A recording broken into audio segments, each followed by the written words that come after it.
Dubai gold and diamonds, pride of generations, Perinthalmanna, Pattambi, Valanchery, Ramanattukara. വളാഞ്ചേരിയിൽ LDF-ന് തിരിച്ചടി.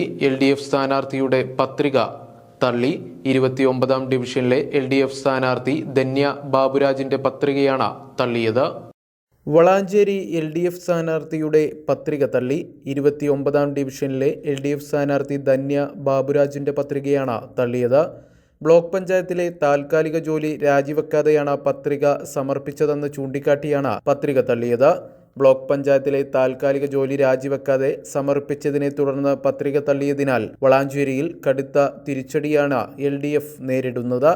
നേരത്തെ LDF-ന് ഇവിടെ ഡെമ്മി സ്ഥാനാർത്ഥി പോലും ഇല്ലാത്തതിനാൽ UDF-ഉം BJP-യും തമ്മിലാകും ഇവിടെ പോരാട്ടം നടക്കുക.